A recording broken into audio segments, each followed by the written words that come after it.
Então, eu queria ver com você a possibilidade de você tratar um pouco dessa questão do mercado, do futuro e da situação atual, de como se desenha o futuro e como a crise da Covid-19 interfere nessa questão. Logicamente que vai interferir na economia de uma maneira geral, você vai ter que passar por esse tema. Aqui tem na nossa audiência são de jornalistas aqui do estado da Bahia. Nós estamos promovendo essas atividades semanalmente e o objetivo é que essas videoconferências se tornem pautas para que os colegas utilizem nos veículos nos quais trabalham. E também sirva de debate para a gente acumular na diretoria do sindicato em nossos grupos de discussão. Então, aí, agora eu vou passar aqui para a Gabriela, ela é que vai fazer a mediação, é quem tem feito a mediação. Só para te informar, na semana passada a gente discutiu a questão da crise da Covid-19 à luz da ciência com o professor Miguel Nicoleles. E agora a gente quer tratar a questão da economia e do mercado de trabalho contigo. Clemente é professor, sociólogo, foi durante 16 anos diretor técnico do DIEESE, ele pode falar um pouco mais sobre isso. Esteve nessa função até o final do ano, né? Do ano passado. Isso. E tem aí acumulado uma série de estudos e de reflexões a respeito do trabalho, do mercado de trabalho e da economia. É isso. Gabriela, se você quiser fazer alguma observação. Quero dar boa tarde a todo mundo que está aqui com a gente, né? Nossa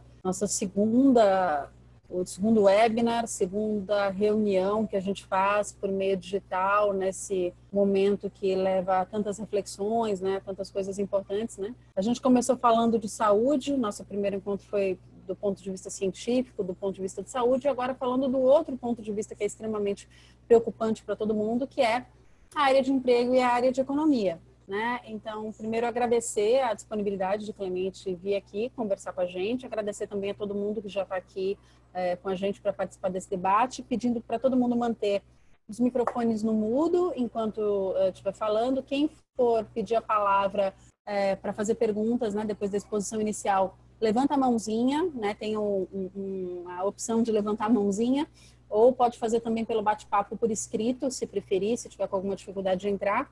Se for fazer pergunta, entra por vídeo também, porque é muito estranho, né, Clemente? Quando alguém faz uma pergunta para a gente ouve aquela voz do além e não vê o rosto da pessoa. Aliás, inclusive, quem puder ficar com o vídeo ligado, a conferência inteira é sempre muito bom, porque para quem está falando é sempre interessante ver as reações, faz parte, né, do processo mais humanizado. Apesar da gente estar mediado, a gente tenta estar o mais próximo possível. E também pedindo para quem for fazer perguntas, ser objetivo, breve. Afinal de contas, a gente quer ouvir ao máximo o nosso convidado e, Clemente, com você. Bom, Gabriela, Moacir, obrigado pelo convite, a oportunidade. Eu vou fazer, acho que uma fala inicial, tentar ser o mais breve possível e, a partir dessa fala, a gente abre o debate, as questões, as opiniões. Acho que todos estão acompanhando, nós estamos diante de uma crise sanitária que gera uma crise econômica sem precedentes. Quer dizer, todas as comparações nesse momento indicam que essa crise é tão grave quanto as crises entre a Primeira e a Segunda Guerra Mundial e a Grande Depressão de 29. Ou seja, nós estamos diante de um fenômeno que colocará a economia no mundo numa situação parecida com aquela de 29, da Segunda Guerra Mundial, e, portanto, estamos diante de uma das mais graves, provavelmente, recessões ou talvez estagnação econômica que o planeta viveu na era moderna.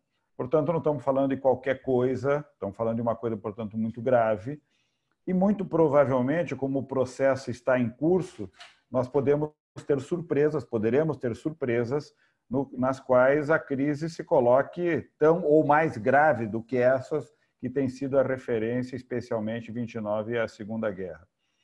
Portanto, é uma situação dramática do ponto de vista social, humanitário, evidente, o reflexo dessa gravidade da crise sanitária e da irresponsabilidade de muitos líderes e governantes. O Brasil tem um deles, mas não só o Brasil, outros países, a Itália vive as sequelas de uma irresponsabilidade na região da Lombardia, na região mais desenvolvida e industrializada, onde governantes e lideranças empresariais fizeram uma campanha para a indústria não parar e produziram, talvez, a região com a maior grave sequela desse processo, com milhares de mortes e com uma situação social dramática. Portanto, há lideranças tomando as mais estúpidas decisões, com consequências sociais gravíssimas e com consequências econômicas também muito graves. Então, esse é o pano de fundo. Uma crise sanitária que gera um travamento no sistema produtivo, que vai gerar um travamento no sistema financeiro. Em 2008, a última crise que nós vivemos foi uma crise na qual um estrangulamento e uma crise no setor financeiro gerou um relativo travamento no sistema produtivo. Agora não, agora é uma crise sanitária que trava a economia, o sistema produtivo, de maneira inédita, porque trava todo o sistema produtivo no planeta simultaneamente.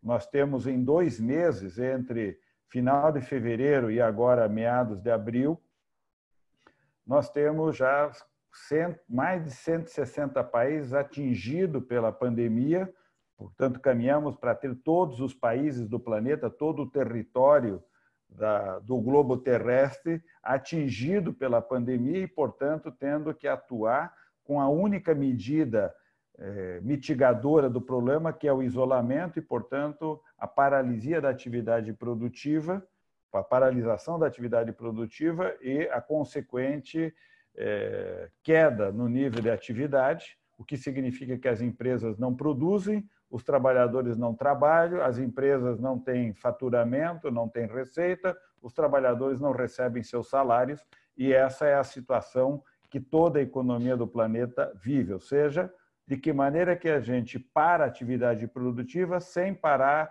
a atividade econômica. Esse é um imbróglio que os países estão tentando resolver e que não é simples de ser resolvido. Ao mesmo tempo, o isolamento exige, portanto, que a atividade seja paralisada, no geral. Entretanto, o enfrentamento da crise sanitária exige que uma série de atividades permaneçam na área da saúde, não só do atendimento direto feito pelo todos os profissionais da área de saúde, por todo o equipamento de saúde disponível, mas todos aqueles que trabalham indiretamente na área administrativa ou na assistência social para fazer o sistema funcionar, toda a indústria voltada para a produção dos insumos, bens, equipamentos, vestimentas para a área de saúde e para tudo aquilo que a economia precisa para continuar existindo no cotidiano, ou seja, há uma produção que precisa ser promovida e precisa ser organizada em um momento em que toda a indicação era que todos ficassem na sua casa isolados, esperando a capacidade da economia dar respostas ao enfrentamento sanitário, produzir a vacina, os medicamentos,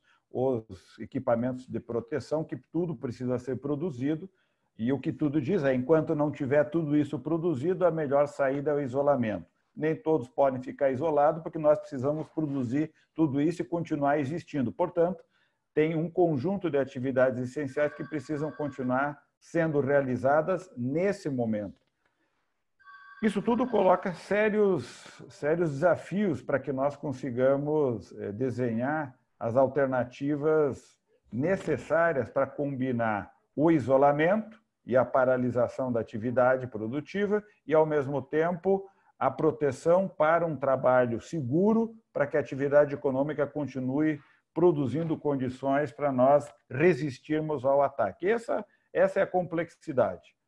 Isso significa que os estados precisam intervir pesadamente na organização do sistema de proteção sanitário, no sistema de organização social para promover a paralisação, portanto, convencer as pessoas a ficarem isoladas. E nós vemos no nosso cotidiano, por exemplo, a atitude do presidente com a sua atitude imbecil de sair publicamente mostrando que o presidente vai à rua, simbolicamente induzindo a sociedade que ela também tem que ir para a rua e passar a ter o seu cotidiano retomado, com as consequências gravíssimas sobre a vida de milhões de pessoas. É bom termos uma noção de que os modelos que projetam as consequências dessa pandemia, caso nós não tivéssemos no mundo iniciativas pelo isolamento, dado o grau de letalidade, se nós tivéssemos um grau de letalidade brando, ou seja, se a capacidade das pessoas em adquirir a resistência fosse mediano, portanto, nós tivéssemos uma razoável capacidade de resistência, esse vírus, pela letalidade dele, deveria levar no mundo a termos entre 90 e 100 milhões de mortes. Esse é o grau de letalidade desse vírus. Todo o movimento é para evitar com que este grau de letalidade não aconteça. Nós já temos mais de 1 milhão de mortes ocorridas no mundo, mas que nós não cheguemos a ter 100 milhões de mortes. Vamos ter um volume de mortes, infelizmente, alto, mas muito abaixo, talvez 2%, 3% do que seria a média da letalidade desse vírus. Ela poderia ser maior, inclusive. Portanto, nós estamos falando de evitar que 100, 110, 90 milhões de pessoas morram e, portanto, reorganize o sistema produtivo para resistir a esse ataque.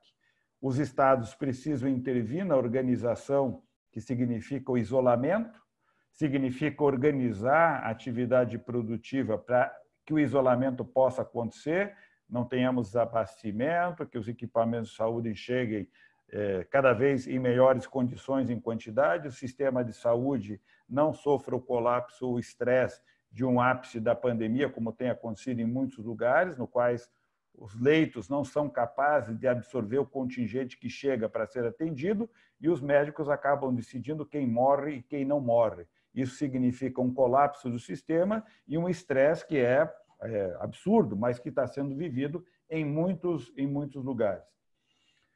Bom, a consequência de tudo isso é, de um lado, a paralisia para as empresas e para os trabalhadores é o problema do emprego e da manutenção da remuneração. No curto prazo, o que os países têm feito, com modalidades diferentes, mas, no geral, tem se procurado preservar os empregos, alguns com medidas mais radicais, as quais nós defendemos, que é anunciar a garantia de emprego para todos, assim fez a Argentina, por exemplo, dizendo que por 2 meses nenhum trabalhador será demitido.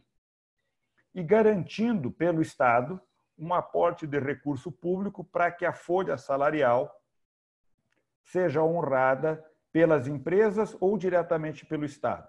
Ou o Estado paga diretamente o salário, assim o Brasil está optando, e o encaminhamento da medida 936, da medida provisória, orienta o aporte do Estado brasileiro para fazer o pagamento de um abono salarial, que é o salário das pessoas durante os meses em que a empresa aderia a esse programa, de tal forma que o Estado garante para esses trabalhadores o pagamento do salário vis-à-vis a garantia do emprego. Qual é o problema no Brasil? É que nós não fizemos a opção por garantia de estabilidade a todos. Somente terão estabilidade no emprego aqueles trabalhadores, aquelas trabalhadoras que fizerem parte do programa das empresas que aderirem ao sistema do Programa de Proteção Emergencial do Emprego. Portanto, as empresas que não aderirem poderão demitir os seus trabalhadores, muitas delas, inclusive, já estão declarando que vão fechar sua atividade. Nós deveríamos, e temos trabalhado para isso, dizendo que nós temos que garantir que essas empresas continuem ativas e, de outro lado, que esses empregos continuem protegidos. E, no mundo, também, o que se observa é que o Estado entra aportando recurso público, portanto, pagando diretamente os salários. Isso não é um empréstimo às empresas, isso significa que o Estado está bancando, está financiando por 1, 2, 3, 4 meses a folha salarial daquelas empresas, garantindo às empresas que elas possam resistir durante a pandemia, enquanto sua atividade está suspensa, e garantindo ao trabalhador uma renda para ele poder fazer o consumo imediato para a sua subsistência. E subsidiando de forma muito clara e direta a economia para que ela sustente um nível de demanda, ou seja, tendo salário, as pessoas continuando consumindo, as famílias continuando a consumir, minimamente o nível de demanda é sustentado na economia e isso é fundamental. É fundamental para manter a coesão social, as pessoas poderem ir para o isolamento com a garantia do emprego e com o mínimo de renda. De outro lado, garantir um nível de produção econômica que sustente o nível de atividade produtiva e, portanto, não coloque a economia em uma situação de depressão absoluta e nem de desabastecimento. Isso é o que tem sendo feito no mundo. E isso significa bilhões e bilhões, trilhões de dólares sendo aportado pelos estados. É um recurso que não existe, que, portanto, os estados devem produzir, ou se endividando ou emitindo moeda. Esse recurso entra para a economia e, em algum momento, depois na saída da crise, esse recurso vai ter que ser retirado da economia, recolocando a atividade produtiva no centro mobilizador do sistema econômico. É uma complexidade enorme fazer essa operação, mas ela é fundamental. O que todos os economistas que pensam esse problema e olham uma estratégia de saída dessa crise indicam, digo, a grande maioria deles, mostra que é fundamental que o Estado entre pesadamente nessa etapa de resistência. No geral, indica-se que o tamanho da intervenção do Estado deve ser 2 a 4 vezes, no mínimo, de 2 a 4 vezes o tamanho do estrago econômico.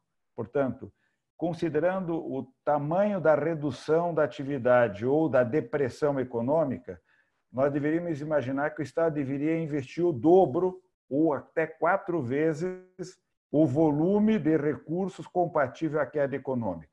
O Brasil, por exemplo, nesse momento, se indica, Banco Mundial e FMI estão indicando que o Brasil vai cair em termos de crescimento econômico por uma taxa negativa de mais ou menos 5 a 6%.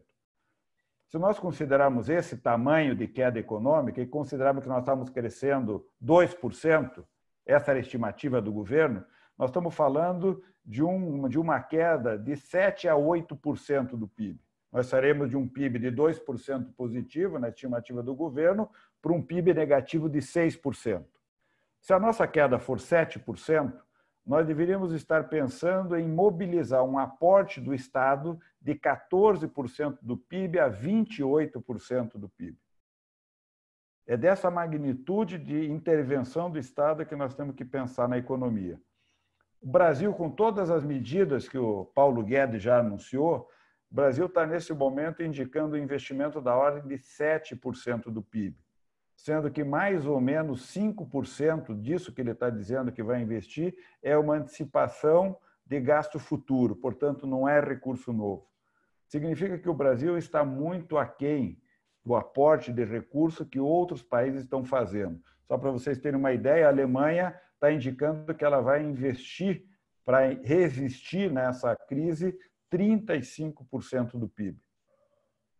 É muito provável que esses países que fizerem um aporte como esse que a Alemanha está fazendo, terá uma capacidade de resistência muito mais rápida, muito provavelmente poderão fazer um isolamento muito mais bem organizado e provavelmente com o isolamento mais bem organizado sairão mais cedo da crise, terão a população organizada, testes sendo feitos, isolamentos sendo controlados e, portanto, capacidade de retomar progressivamente com isolamentos parciais, verticais, com testes universalizados, uma capacidade de retomar a atividade econômica muito antes de países que fizerem um sistema de isolamento desorganizado, com baixo investimento.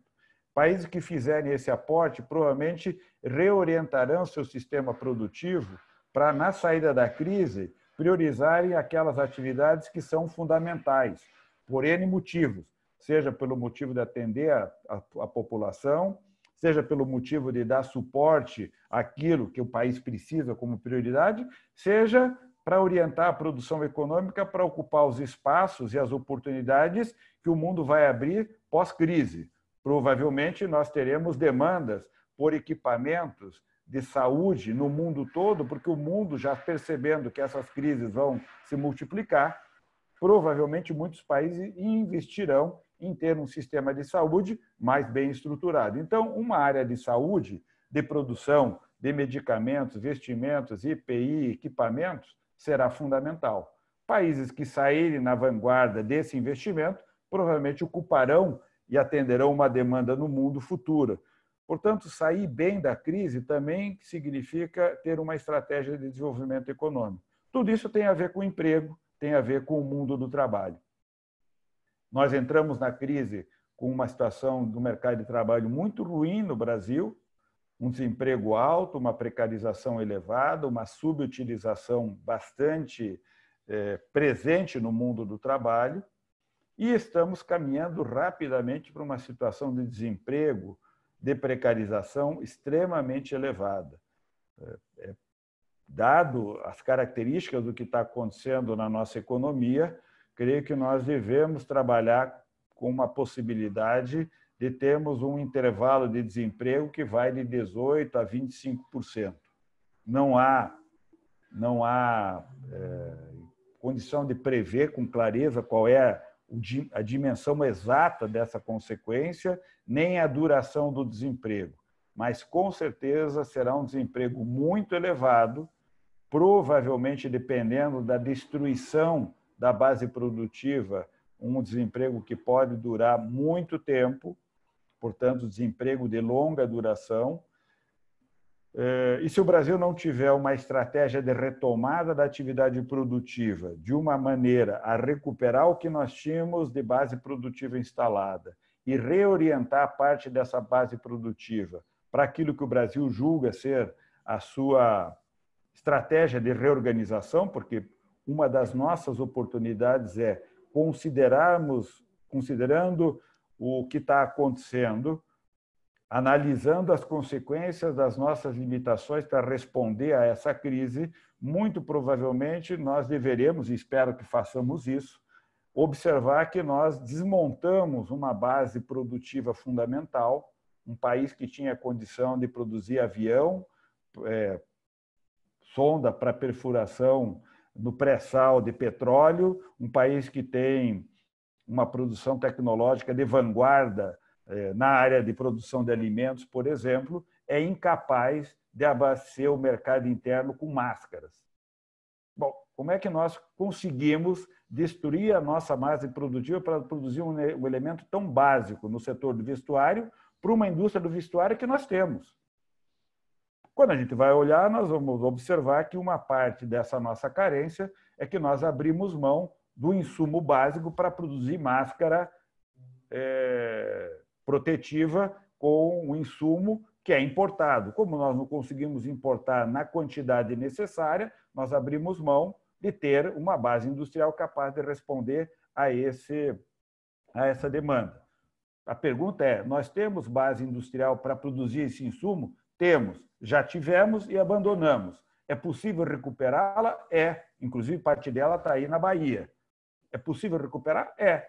Bom, mas para recuperá-la é preciso fazer um investimento e reconverter ou reindustrializar essa base para produzir esse insumo, para produzir esse elemento tão básico que é produzir máscaras, produzir aventais ou produzir tantas outras coisas.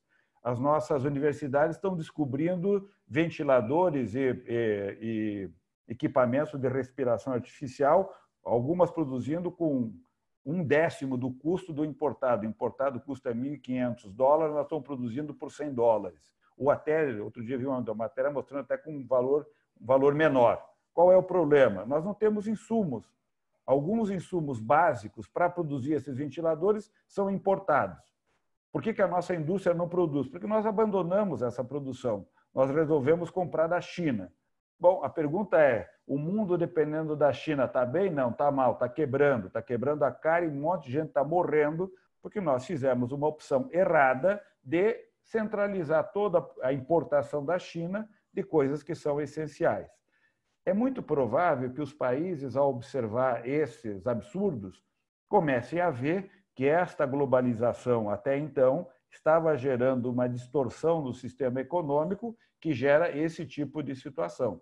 É muito provável que muitos países reorganizem a sua base industrial, reorganizem o seu sistema produtivo, visando a dar a ele capacidade de interação e de produção com relativa capacidade de segurança para o país e para a nação.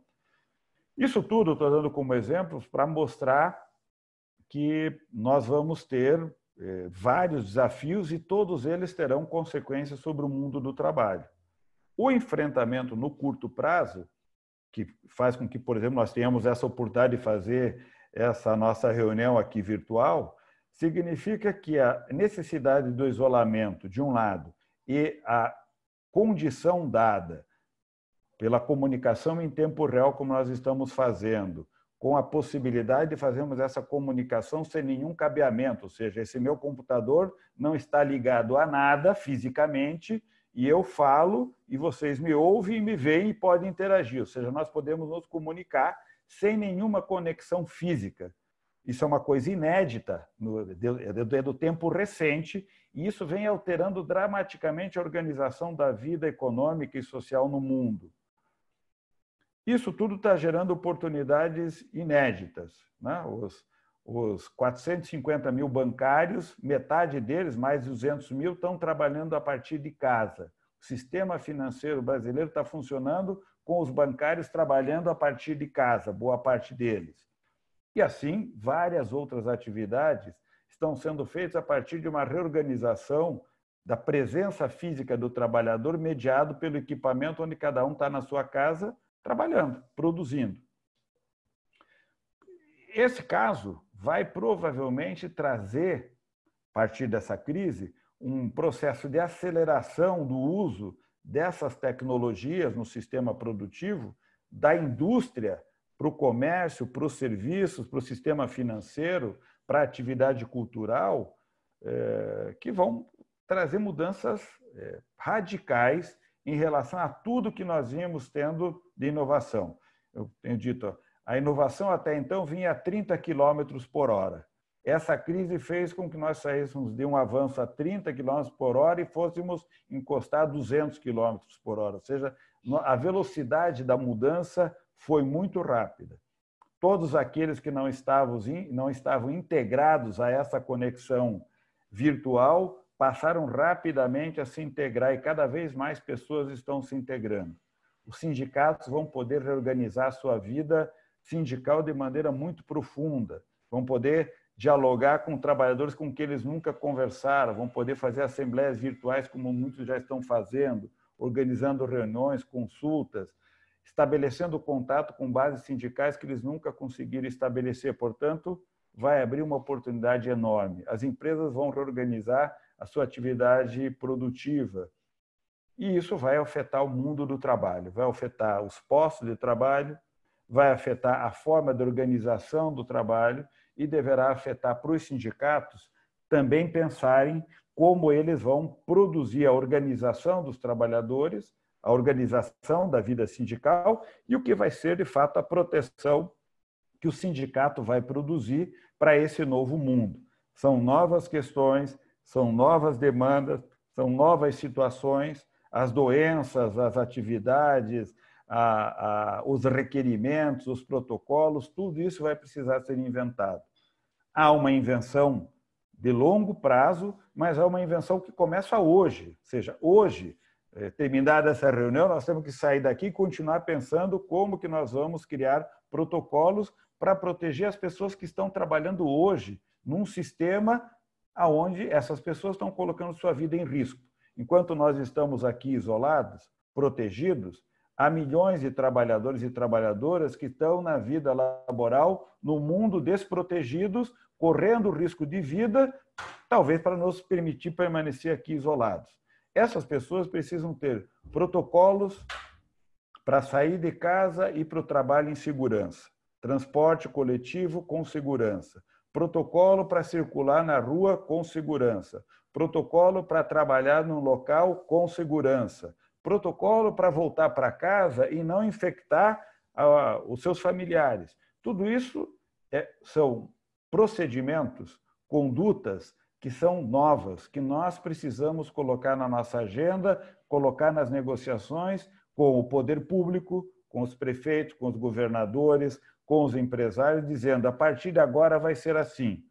A partir de agora, nós temos que formar os trabalhadores e trabalhadoras para compreenderem que é assim que eles vão ter que se comportar e conduzir o seu dia a dia. E é muito provável que a gente vai ter que olhar no médio prazo e observar que esse conjunto de protocolos que nós vamos inventar para agora, e é urgente que nós o façamos, passará a ser protocolos que nós vamos ter que observar, provavelmente, no longo prazo, senão protocolos que serão permanentes. Por quê? Porque, provavelmente, com o mundo integrado, com as conexões que nós temos hoje de deslocamento de pessoas, esse tipo de situação sanitária se repetirá de forma continuada, o que vai exigir protocolos para a circulação das pessoas no mundo, para a circulação de mercadorias, não vai dar para continuar viajando do jeito que a gente viajava, terá que se ter uma série de medidas de segurança sanitária, ficará mais difícil, vacinas, isolamento, testes, um monte de coisa vai ter que ser introduzida. É muito provável que novas barreiras entre os países apareçam, que vão precisar ser derrubadas com novos procedimentos. Ou seja, há muita mudança, o que vai exigir uma série de novas ocupações, oportunidades de trabalho, mas também situações que vão precisar ser inventadas.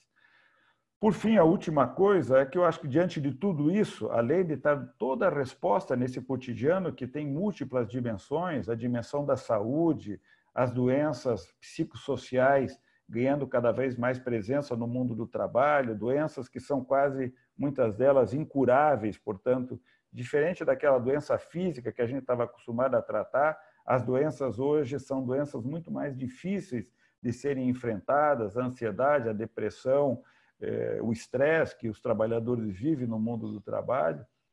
Tudo isso vai ser objeto de uma descoberta que nós vamos precisar inventar formas de proteger os trabalhadores e de lhes dar segurança. Há também a agenda da reorganização do mundo do trabalho de forma mais profunda. Creio que essa crise acelera, com essa tecnologia toda que nós estamos usando, a possibilidade de um incremento brutal da produtividade, o que coloca para nós todos a tarefa de colocarmos na agenda da sociedade uma radical redução da jornada de trabalho. Eu acho que estão dadas as condições objetivas para que nós coloquemos na agenda da sociedade que é possível que todos nós trabalhemos 20 horas por semana, para que todos possam trabalhar e para que nós tenhamos uma nova reorganização da vida em sociedade. Temos que afirmar que nós devemos construir uma nova organização do sistema produtivo, da forma de deslocamento das pessoas nas cidades, muito provavelmente com um brutal investimento em transporte coletivo e uma brutal redução do uso do automóvel individual. Isso melhora o ambiente, melhora a condição de vida na cidade e, provavelmente, com o uso dessas tecnologias, nós não teremos necessidade de tantas pessoas se deslocarem o tempo todo pelas cidades, podendo fazer deslocamentos voltados para aquilo que é o bem-estar e a qualidade de vida.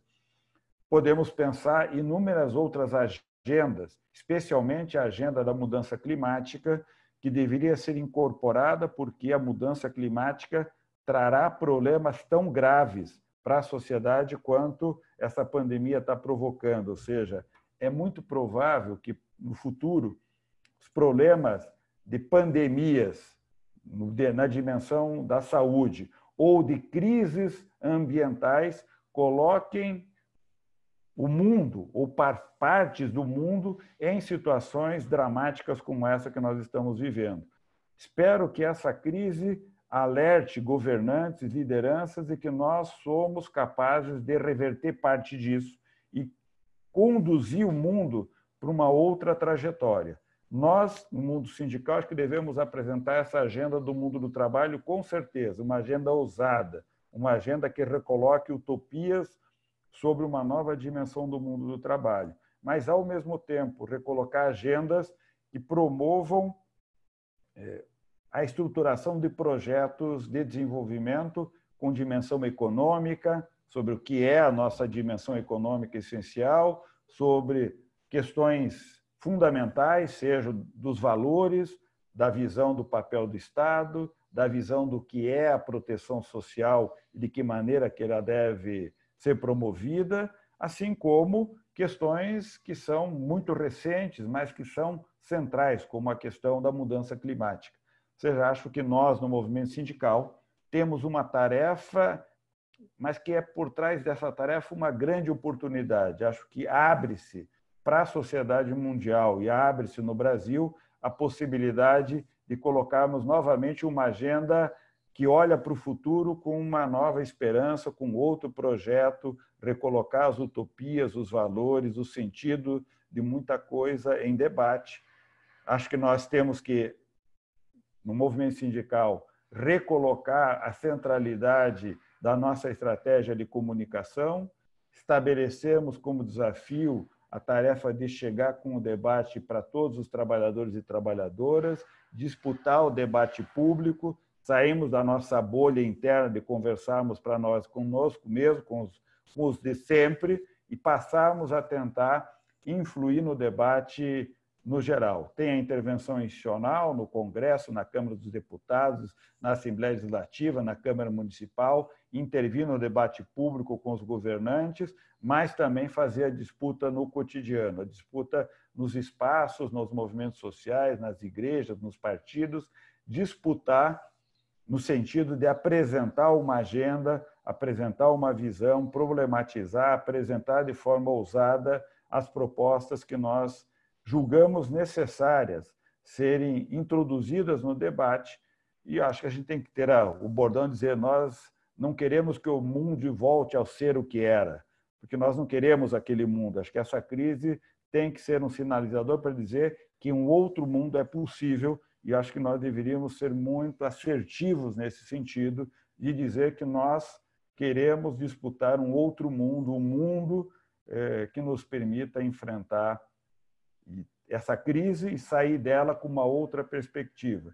Acho que o movimento sindical, ao longo da história, sempre teve esse papel, e ao longo da história nós inventamos no mundo sindical iniciativas que viraram valores universais, como a democracia, o voto, o Estado, os partidos políticos. Tudo isso foram criações que tiveram no meio sindical um dos grandes atores que propuseram essas iniciativas que viraram valores universais na sociedade.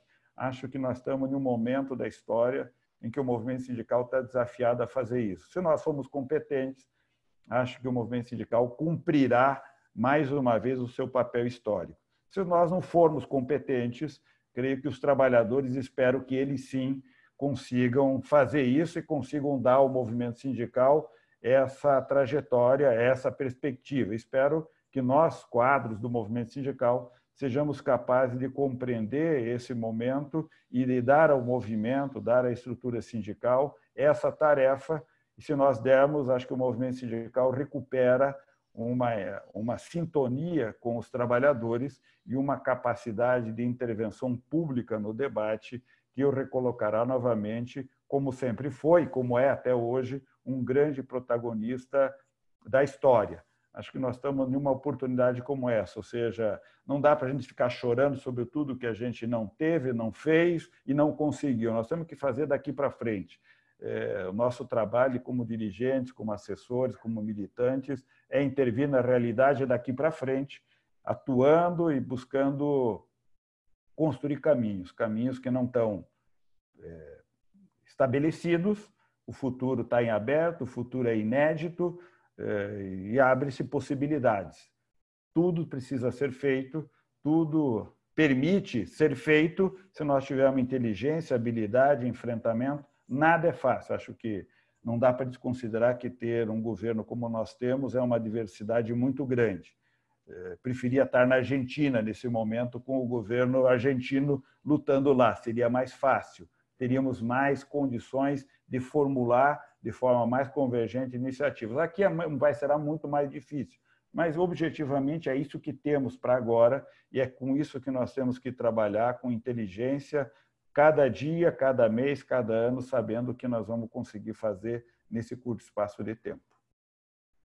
Falei muito já, né? Vamos abrir para uma rodada. Um bom arco. Já tenho umas perguntas aqui no chat.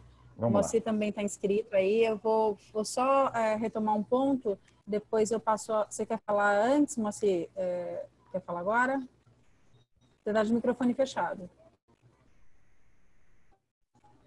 Ok. Eu só queria propor que antes da gente abrir para quem quiser fazer pergunta ao vivo, aqui a gente faça todas essas perguntas que tem mandadas aí pelo chat, faça no bloco de umas 3 perguntas para que Clemente possa responder.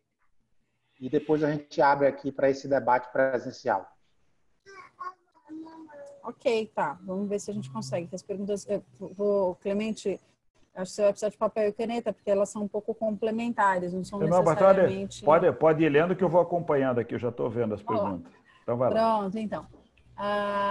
Primeiro, boa tarde. Em que segmentos a economia solidária poderia ser viável para o Brasil nesse contexto? Seria uma boa estratégia incentivar? Depois, essa pergunta é de Cláudia Correia. Neissá, estamos assistindo em plena pandemia a edição de medidas provisórias por parte do governo federal que seguem atacando os direitos fundamentais dos trabalhadores. No cenário que você aventa no mundo do trabalho pós-pandemia, com a maior utilização do trabalho à distância, qual modelo de ação política pode surgir para se contrapor a essas frentes do desenho político atual no Congresso e desse governo que aí está? E completando um bloco de 3, Itamar, boa tarde. Como você vê o descompasso entre os entes federados, cada um decreta o que entende? Tem só mais uma, né? Escrita? Tem mais um, irmão. Então vamos matar logo as 4. Fechamos já as 4 escritas. Aí podemos... Em meio a essa pandemia, vemos constantemente autoridades políticas dividindo o protagonismo com o vírus. Até que ponto essa disputa prejudica a tomada de decisões importantes que possam auxiliar os trabalhadores? Bom, vou tentar ser bem rápido em cada uma pergunta e depois a gente, assim já falou, abrimos para as perguntas diretas aí ao vivo. Bom, primeiro a Cláudia, com a questão da economia solidária. Olha, eu vejo que uma das alternativas que nós temos para frente é imaginarmos uma série de alternativas de organização da produção econômica. Vou dar um exemplo. Se nós imaginarmos que o que vai sair dessa crise é uma concepção de que o Estado precisa estar muito mais presente e que provavelmente haverá uma resistência muito forte de partes do pensamento liberal no mundo, dizendo não dá para nós continuarmos inchando, entre aspas, aí o Estado com uma série de servidores estatutários, aquela coisa toda que a gente tem acompanhado. Eu creio que a gente poderia ser ousado em propor modelos, por exemplo, no qual o Estado passasse a ser um agente articulador de inúmeras cooperativas que, com o conceito de economia solidária, poderiam operar e executar sem fins lucrativos, mas de forma cooperada, portanto, com um trabalho bem remunerado, uma série de atividades públicas. Portanto, poderiam ser organizações privadas de interesse público, uma cooperativa, que executa o trabalho de assistência, de educação, de saúde em todo o território nacional. Isso poderia favorecer a ter, por exemplo, toda uma concepção de autogestão, de propagação e propugnação de valores como esse que estão presentes na economia solidária, de responsabilidade da comunidade com o uso do recurso público, de qualidade no atendimento controlado pela comunidade. Portanto, nós poderíamos imaginar uma outra estruturação do Estado por meio de organizações caráter público-privada, que poderiam estruturar serviços com maior flexibilidade e maior controle social. É uma hipótese. Eu não estou fazendo nenhuma proposta, estou levantando uma hipótese do que eu estou tentando indicar como uma coisa inovadora. Nesse caso, os princípios da economia solidária deveriam estar fortemente ancorados, por exemplo, num tipo de organização como essa. As micro e pequenas empresas, do mesmo jeito, você poderia ter muito mais a propagação de uma forma de cooperação do que a forma de concorrência que é própria da economia capitalista. Nós continuaremos sendo uma economia de mercado, mas nós não precisamos ter o valor da competição como o principal orientador de uma economia de mercado. Nós poderíamos ter cada vez mais difundindo a ideia de como a economia de mercado é uma economia que sabe cooperar bem, ou seja, as iniciativas individuais de cada unidade produtiva de uma empresa podem estar articuladas de maneira cooperada e não necessariamente competitiva. É um valor importante da economia solidária, ou seja, eu acho que dá para a gente fazer disputas de uma nova forma de organização, inclusive ancorada em tudo isso que a tecnologia vai nos permitir de integração. Então, eu creio sim que daria para nós darmos saltos. Acho que nós deveríamos sair daquela ideia de que a economia solidária é uma economia alternativa, como dizendo mais ou menos assim que é interpretado no geral, no comum. Tem a economia que manda, que é a economia capitalista, a economia do mercado, e tem a economia alternativa para atender lá o pessoalzinho meio diferente. Não, não é isso. A economia solidária não é alternativa em relação a isso. A economia solidária traz valores para uma nova economia, e uma economia que nós queremos que seja a economia dominante. Então, acho que há sim um espaço importante que poderia ser ocupado, e está dentro disso que eu chamo das utopias que nós poderíamos trazer cada vez mais, mostrando que a utopia não é algo inatingível. Pelo contrário, a utopia é algo que ainda não existe, mas que nós sabemos que temos capacidade de produzir e promover. Bom, o Ney pergunta sobre a edição das medidas provisórias. Bom, esse governo já vinha trabalhando com muitas medidas provisórias, agora a crise exige medida provisória, não tenho dúvida em relação a isso, e isso só faz acelerar. O problema é que, por trás de muitas dessas medidas, estão vindo uma série de outras medidas que não são tão provisórias quanto deveriam ser, ou seja, há uma série de medidas que deveriam ser provisórias no sentido de serem medidas para ajudar a enfrentar a pandemia. Entretanto, elas vêm carregadas de mudanças que não são provisórias, são mudanças permanentes. Isso tudo exige um cuidado grande, redobrado nosso. Não adianta a gente ficar reclamando aqui, porque objetivamente esse governo atua do jeito que atua, foi eleito para isso e continuará fazendo isso. Acho que o Bolsonaro não nos enganou em nenhum momento, disse exatamente para o que veio e está cumprindo exatamente o que se propôs a fazer. Infeliz a sociedade que escolheu esse governo. Nós fazemos parte dessa sociedade e não concordamos com ele, temos que agir de uma outra maneira, mas ele está fazendo exatamente os estragos que disse que iria fazer. Isso tem consequências e nós temos que atuar. Uma parte da atuação é denunciar, continuar denunciando, mostrando o absurdo de muito que vem sendo feito. O outro é atuando no Congresso Nacional e tentando evitar o mal pior, ou tentando impedir que muitas dessas coisas avancem. O Congresso também não está do nosso lado necessariamente, mas nós temos interlocução.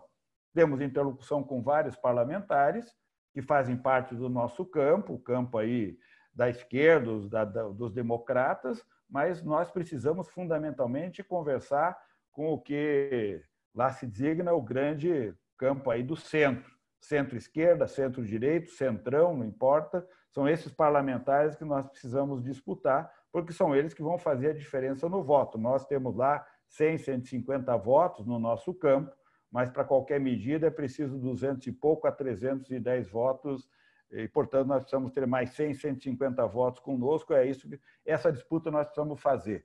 O movimento sindical tem que fazer uma intervenção inteligente e cuidadosa no Congresso, sabendo que são esses parlamentares com os quais nós temos que interagir. Quem não tem fígado para trabalhar na relação institucional, faz o outro trabalho, mas lá no Congresso tem que fazer trabalho inteligente e bem articulado para enfrentar esse tipo de iniciativa. Precisam ser aprovadas regras, mudanças imediatamente, que não são necessariamente aquelas que estão apresentadas lá.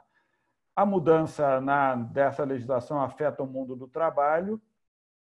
Aí, minha gente, nós vamos caso a caso, ponto a ponto, disputando cada momento desse. A visão liberal que esse governo traz é uma visão de mundo diferente daquela que nós imaginamos. Para nós isso é desproteção, para eles isso é liberdade. Bom, são discussões que nós vamos ter que fazer. Nós dizemos, sempre que eles dizem que eles estão promovendo a liberdade, nós dizemos, vocês estão promovendo a liberdade, que significa nos precarizar. Então, nesse momento, a hegemonia está do lado deles e nós precisamos atuar mostrando que isso é um absurdo e a gente vai ter que ir mostrando isso dia a dia. Eles ganharam o debate nos mais médicos, mandaram todos os mais médicos cubanos embora. Agora nós podemos mostrar para eles a falta que esses 10 mil médicos fazem no sistema de saúde. Eles desinvestiram em saúde, optando pela iniciativa privada. Nós vamos mostrar agora que o SUS, com toda a carência que tem, é um sistema espetacular para nos ajudar a resistir. Seria muito melhor se não tivesse tido desinvestimento. Tudo isso faz parte do debate político para a gente recolocar a vitória deles em debate e dizer, olha, a vitória de vocês está sendo um fracasso para a sociedade e temos que ganhar esse debate, ganhar nas próximas eleições, ganhar as eleições em 22 e assim por diante. Né?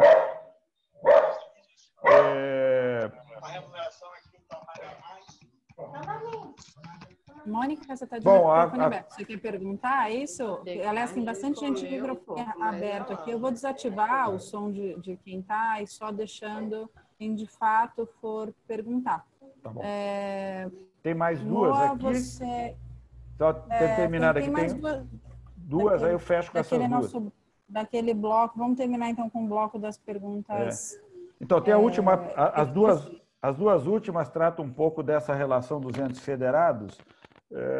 Bom, é evidente que não só no Brasil, em outros países, tem vivido uma situação semelhante, que é, de um lado, o governo federal, que é o principal agente para coordenar uma ação de um país com o tamanho do nosso território, um agente com essa importância, atuando do jeito que o nosso governo no Brasil atua, é uma tragédia que nós temos observado aí no dia a dia.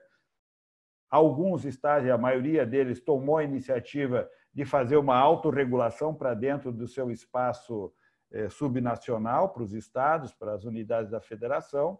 Isso tem levado a complexidades de gestão, por exemplo, a dezenas ou centenas de regras emitidas por governos de estados e municípios regulando o comércio, regulando o serviço, regulando o setor financeiro, que são desconexas. Isso é um dado objetivo de um país que não tem uma coordenação nacional para o enfrentamento dessa crise. As disputas dentro do próprio governo são claras, acho que a mais evidente aí está entre o presidente e o ministro da Saúde. É uma vergonha o que está acontecendo, mas isso é o país, isso é o nosso governo, e de alguma forma expressa o que é essa nossa sociedade. Nada do que está acontecendo é desconexo do que nós somos e nós precisamos produzir algo diferente para mostrarmos que nós podemos ser diferentes. A nossa elite, parte da nossa elite, é essa elite que nós temos, que faz carreata a favor do que fizeram nesse último final de semana, que não é diferente da elite, por exemplo, da Lombardia, na Itália, que fez a campanha A Nossa Indústria Não Para e conduziu talvez a região do planeta com a maior gravidade da crise. Ou seja, são esses mesmos industriais que lá disseram para os seus governantes não pararem, não fazerem isolamento e conduziram a Itália para a tragédia que conduziram. É a mesma elite, é o mesmo pensamento mesquinho, estúpido que governa o mundo, que governa o Trump, que governa o Bolsonaro, que governa tantos outros. Isso cria tensões, cria descoordenação, quando a gente precisa o contrário. Nós precisaríamos de coesão social e precisaríamos de coordenação. Nós não fazemos parte daqueles países que caminham para isso, estamos num país no sentido contrário. Aí a nossa atuação tem que compensar parte disso. Acho que parte o movimento sindical vem tentando fazer, as centrais sindicais estão fazendo agendas com os governadores, tentando interlocução com o Congresso, fazendo iniciativas. Não porque acreditamos que isso vai resolver o problema e nem que eles são interlocutores que estão conosco. São os interlocutores que temos com os quais nós temos que apresentar a agenda dos trabalhadores, proteger vidas, dar segurança máxima aos trabalhadores da saúde e atividades essenciais. Nós temos que cumprir o nosso papel. Nesse momento, proteger ao máximo a vida dos trabalhadores e das trabalhadoras e criar as melhores condições para proteger os empregos, o salário e sair da crise com a menor destruição no mundo do trabalho possível. O que vai vir para frente, nós vamos ter que pensar, mas cada dia com a sua dor. Não dá para a gente pensar em tudo, porque o tamanho dos problemas são enormes, o desdobramento da crise ninguém sabe exatamente quais as consequências trará. Entretanto, acho que a nossa estratégia deve considerando essas dificuldades que nós temos na coordenação, que nós vamos enfrentar uma crise de longa duração. Nós estamos falando de isolamentos, de travamento da atividade produtiva para 2020 e 2021. Nenhuma estratégia que não pense até final de 2021 é uma estratégia consistente. Os isolamentos, as necessidades de respostas de proteção, de protocolo, de equipamento, de atendimento de saúde, é para pensar para 2 anos. Se puder ser com um tempo menor, ótimo, mas é muito provável que a gente não consiga. E, portanto, nós precisamos pensar numa ação de longo prazo. O que vai significar fazer um monte de coisas, significar fazer uma campanha eleitoral esse ano para as prefeituras com uma outra forma de organização e de realização, de disputa de projeto e assim por diante. Pensar 2022, para quem está pensando política partidária, é pensar uma outra disputa no projeto para o governo federal. E muita coisa pode acontecer aqui no meio. Nisso, esses conflitos todos vão ter que ser administrados por nós. O governo joga, evidente, jogará, e jogará com essa crise. Nós vamos ver muita coisa acontecer no debate público para frente, usos dessa história. Não pense que o Bolsonaro não tem uma estratégia para usar tudo que está sendo feito a favor do seu projeto, e nós vamos ter que estar muito bem preparados para enfrentar todo esse debate. Os governadores terão que estar preparados, os prefeitos, e é provável que nós tenhamos oportunidade para repensar a nossa institucionalidade, o pacto federativo, o papel dos estados e dos municípios, o papel do orçamento da União. Bom, quantidade de questões, gente, que vai ser colocada, são muitas as coisas que provavelmente precisarão ser debatidas. Se nós tivermos capacidade propositiva de intervir, creio que nós podemos contribuir muito com muitos dos desafios que estão postos e com propostas que possam qualificar o debate público. Ok. Bom, eu vou pedir para quem tiver perguntas levantar a mãozinha, usa a ferramenta de levantar a mãozinha, ou manda aqui no chat que quer fazer uma pergunta e se inscreve e a gente vai. Eu vou começar retornando para um ponto, Clemente, que você falava da questão da centralização da produção de quase todos os insumos do mundo, né, de quase todos os materiais do mundo na China, e que isso, de fato, é um processo que vai ter que ser repensado. A gente está aí com os respiradores, por exemplo, do Nordeste, comprados e não tem como trazer, não tem avião para trazer esses respiradores para cá, né? E que foram comprados pelo dobro do preço, inclusive, né? Do lote que ficou preso em Miami, né? Mas uma das coisas que nos últimos anos vinha sendo feita ainda de forma meio laboratorial são as impressoras 3D. São coisas que vêm sendo utilizadas ainda pontualmente, aqui elas têm sido feitas, alguns protetores de rosto, o pessoal tem feito, mas o potencial desse equipamento é muito maior. E é uma grande disrupção na indústria, porque você passa a ter uma mini indústria de praticamente tudo que você pode ter dentro de casa. Hoje é um custo muito pequeno. E aí a minha pergunta sobre as impressoras 3D são, de que maneira elas, de fato, se popularizando, reconfiguram esse problema que a gente tem hoje de indústria? E segundo, como é que elas reconfiguram também o mundo do trabalho, uma vez que você tem dentro de casa um robô que fabrica praticamente tudo? Vamos fazer uma rodada também de umas 4, 5 perguntas? Pode ser? Isso melhor que dá mais.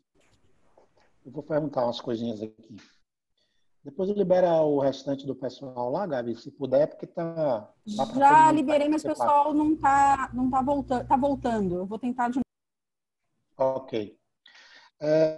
Clemente, na semana passada, o professor Miguel colocou aqui, e você trouxe isso hoje novamente. Na semana passada, ele disse que na pandemia de 1917, 1918, as cidades que melhor realizaram o isolamento social e a contenção da doença foi quem primeiro conseguiu se desenvolver economicamente, recuperar sua economia.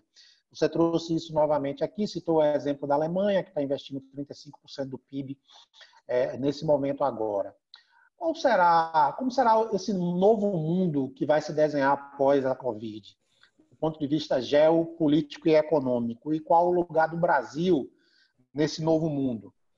Uma outra pergunta que eu queria te fazer é, diante de um mercado que vai estar acelerado em 200% em termos de produtividade, como os trabalhadores brasileiros e suas entidades representativas poderão enfrentar esse desafio com uma mão de obra de baixa qualificação e um grande número de trabalhadores na economia informal? Por fim, eu queria te perguntar, a votação ontem da MP 905, que é um projeto anterior ao desencadeamento dessa crise, demonstra que o nosso legislativo ainda não compreendeu o momento que a gente está vivendo e os desafios que teremos pela frente. Tem mais alguém?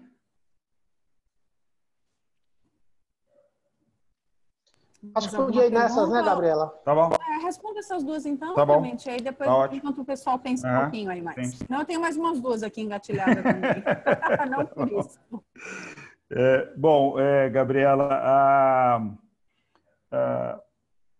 acho que uma questão você recuperou, que é isso, que é a distribuição logística do sistema produtivo, de um lado, portanto, a capacidade de industrialização, creio eu, ela será revertida. Aquilo que foi o deslocamento dos Estados Unidos, Europa, Brasil, América Latina, Brasil, Argentina, os principais países industriais do mundo, deslocando a atividade industrial para o leste, especialmente para a China, mas não só, para todos os países ali integrados no leste, portanto, em toda a Ásia. Creio que, em grande medida, essa concentração vai ser revertida. Imagino que muitos países farão processos de reconversão e de reindustrialização da sua base produtiva, não deixando mais com que a dependência do sistema industrial esteja concentrado na mão da China. Isso vai aumentar as tensões, porque os chineses farão disputas pesadas, as disputas que quando eles entram para a disputa, não é alguma coisa simples, com preços, com qualidade, com intervenção. Bom, portanto, isso exigirá, creio eu, uma coordenação e uma capacidade de intervenção dos Estados nacionais. As empresas em si não conseguirão, elas sozinhas, enfrentar a concorrência da China, e será necessário que os Estados nacionais redeterminem aquilo que eles consideram que seu Estado fará independente da capacidade que o Estado, que a economia tenha de fazer. Vou dar um exemplo recente de uma decisão como essa. Quando o Brasil descobriu o pré-sal, o Estado brasileiro, por meio do seu governo, tomou a decisão de que nós faríamos um investimento em fazer o desenvolvimento ainda mais aprimorado daquilo que a Petrobras já tinha feito, que é desenvolver tecnologia de perfuração do pré-sal e de desenvolver todas as embarcações que eram importadas por meio de empresas nacionais. Isso é uma decisão importante. Bom, o que os liberais diziam? Mas isso é um absurdo, porque você está desenvolvendo um navio que vai custar 100 e eu podia importar por 30. É isso mesmo. Vai custar 100 agora, ano que vem vai custar 70, daqui a 2, 3 anos vai custar 40 e um dia ela vai custar 30, igual ao que nós estamos importando. A diferença é que, nesse tempo, nós vamos produzir 5, 10, 15 mil empregos essa tecnologia vai ser dominada por nós, teremos engenheiros, pesquisadores, universidades produzindo, e essas pessoas produzindo vão produzir outras coisas. E isso é o desenvolvimento industrial. Isso vai ter que voltar a ser feito. É muito provável que o mundo redescubra uma coisa óbvia como essa e retome fazer. Por exemplo, nesse exato momento, na Europa, França, Espanha, Alemanha estão proibindo que suas empresas sejam compradas por empresas estrangeiras. Estão dizendo, na crise, nenhuma empresa será vendida. Se for vender, o Estado estatiza.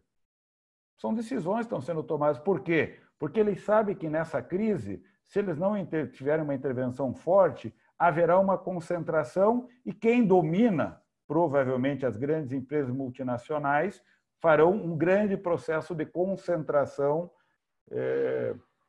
patrimonial dessas empresas.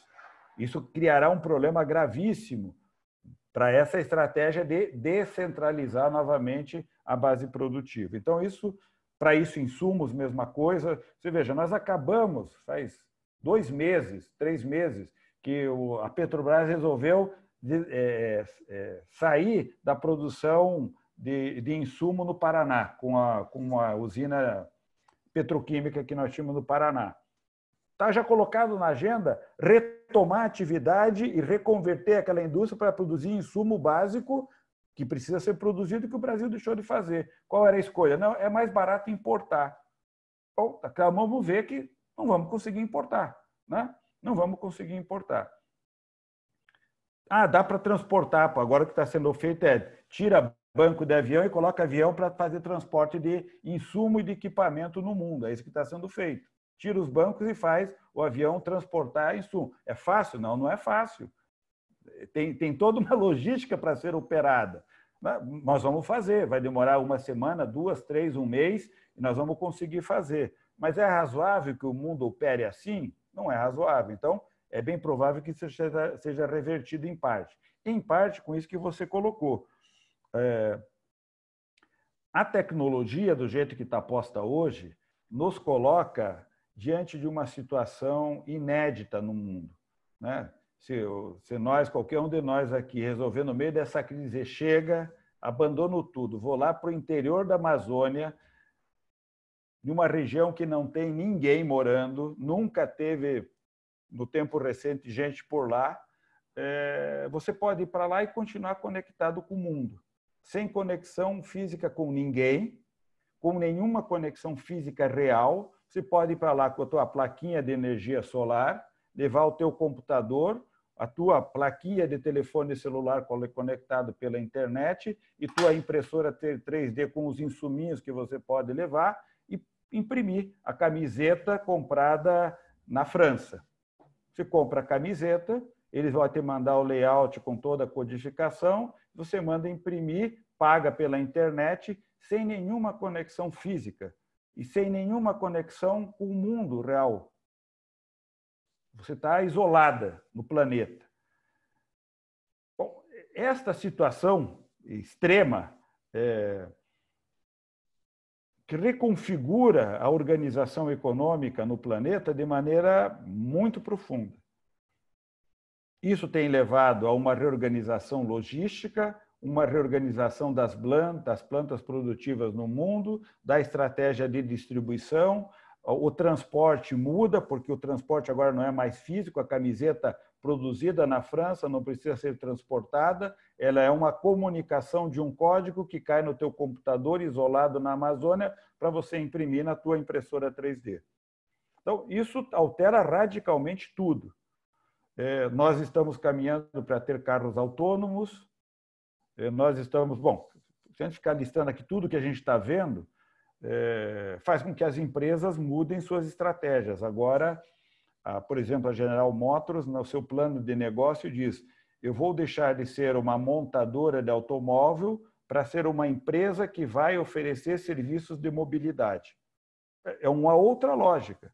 A vida dos metalúrgicos, a vida de uma produção industrial voltada para a produção de automóvel vai mudar. Vai mudar provavelmente a nossa vida nas cidades, a nossa forma de nos deslocarmos na cidade vai mudar. Talvez a minha filha, tua filha, teu filho, nosso neto vai nascer e vai dizer: eu não espero mais ter um automóvel privado, eu quero ter um serviço bom de mobilidade, né? E assim vai. Assim como, provavelmente, não só a impressora 3D, mas as formas de materialização virtual dos espaços. Quer dizer, hoje a gente já consegue visitar um museu pela internet. É muito provável que, muito em breve, a gente possa colocar a nossa câmera voltada para aquela câmera que está filmando aquela determinada estátua, e se nós quisermos vê-la, nós mandamos fazer uma projeção holográfica na nossa sala do que é aquela estátua. E nós vamos poder vê-la aqui na sala, uma estátua que está lá no Louvre. Bom, são essas coisas provavelmente alterarão ou até de imprimir forma... uma réplica dela, né? Até, no limite, ou até dizer... fazer uma réplica. Exatamente. No limite, se você quiser, você manda a tua impressora imprimir uma réplica de 10 centímetros, 15 centímetros de altura. Isso vai fazer mudanças radicais em tudo que a gente conhece da organização da vida em sociedade. Eu acho que tudo isso coloca, para aquilo que o Moacir também levantava, os desafios de nós pensarmos o que vai vir pela frente. O que vão ser colocadas de alternativas para o futuro são alternativas que quem olha para o futuro diz, olha, são mudanças disruptivas. Por quê? Porque esse mundo que a gente conhece está morrendo e tem um novo mundo emergindo. Muitas das sementes desse novo mundo estão debaixo do solo, germinando e nós não vemos. Mas elas estão sendo germinadas, a aguinha está sendo jogada e elas vão brotar.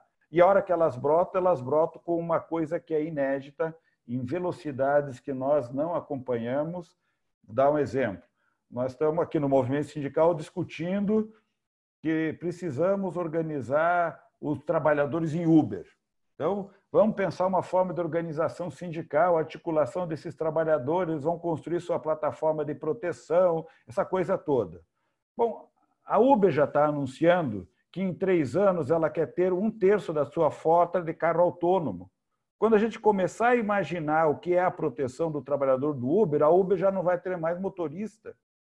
Tal é a velocidade. Ou seja, ou nós ganhamos outra velocidade nas nossas discussões, ou nós deixamos essa forma, desculpe a agressão, mas essa forma meio estúpida com a qual nós fazemos o nosso debate no meio sindical, permeado por uma série de visões, onde nós, na verdade, falamos sobre um futuro como se nós tivéssemos a certeza do que é o futuro, disputamos ideologicamente sobre valores que nós ficamos brigando, e o mundo objetivamente está mudando de uma velocidade que nós estamos ficando para trás. Então, eu imagino, Moacir, que o mundo que vem pela frente é um mundo que nós não conhecemos. Não é nós, os empresários, os governantes, ninguém conhece.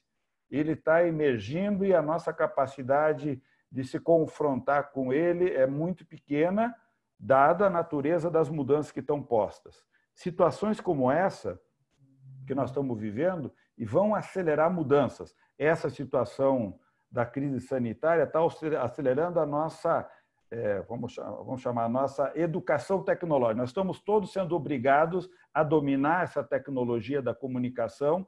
Sairemos daqui com todo o movimento sindical, liderança empresarial, todo mundo sabendo fazer live, reunião, palestra, conferência, assembleia. Saberemos usar essa tecnologia como nunca. Ou seja, em 1 ano, nós vamos mudar a base material para fazer sindicalismo no Brasil. Nós vamos conseguir fazer um novo sindicalismo? Com as mesmas ideias que nós tínhamos antes? Eu acho que é o fracasso total. Se nós usarmos esse espaço aqui para continuar fazendo as mesmas brigas que nós fazíamos nas reuniões e nas assembleias, da forma mais alucinada que nós fazíamos esse debate, nós vamos perder, eu acho que nós vamos cair no ridículo. Se os trabalhadores verem a forma com que nós, muitas vezes, conduzimos as nossas reuniões, assembleias, eles vão dizer que nós somos uns estúpidos. Então, nós vamos ter que mostrar que nós não somos exatamente aquilo. Mas, para isso, nós vamos ter que, objetivamente, fazer debates qualificados, reuniões verdadeiramente democráticas, saber encaminhar, saber elaborar propostas, saber intervir no debate público, respeitar as nossas diferenças, respeitar as nossas diferenças ideológicas, saber que todas essas visões são possíveis e elas precisam coexistir e que nós temos que ter capacidade que nessas nossas diferenças intervir na realidade. Então, intervir na realidade significa fazer a disputa geral, apresentar os nossos projetos, a visão de mundo, as diferentes visões, temos que ouvir, respeitar e fazer um debate qualificado, né? E fazer um debate qualificado sabendo fazer a intervenção no mundo concreto, né? Por exemplo, eu saí, antes de entrar nessa reunião, eu estava numa reunião com os dirigentes das centrais sindicais. A pergunta que eu fiz para eles na reunião é, bom, nós temos a medida 905, você levantou inclusive isso. Então, a nossa proposta era que ela não fosse votada. Achávamos que ela não faz sentido ser votada nesse contexto. Perdemos o debate com a Câmara ontem e votou. E provavelmente o Senado votará entre hoje e segunda-feira. A pergunta para eles é, nós vamos intervir nesse debate ou não vamos? A resposta é, vamos. Bom, nós vamos com o quê? Num primeiro momento, nós vamos hoje, agora à tarde e amanhã, aos senadores dizendo, nós achamos que vocês não devem votar essa matéria. Por um lado, porque o Senado tem uma regra que vocês criaram que não votariam medidas que não fossem urgentes, essa não é uma matéria urgente. Segundo, porque essa matéria mexe em um monte de coisas que vão precisar de um outro tratamento, não do tratamento que está no MP 905. Se a nossa intervenção nesse debate for bem sucedida, e o que significa? Significa conversar com a Cátia Abreu, com o Tasso Gereissati, bom, vai lá, vão todos os partidos que, no geral, nós não temos uma boa interlocução.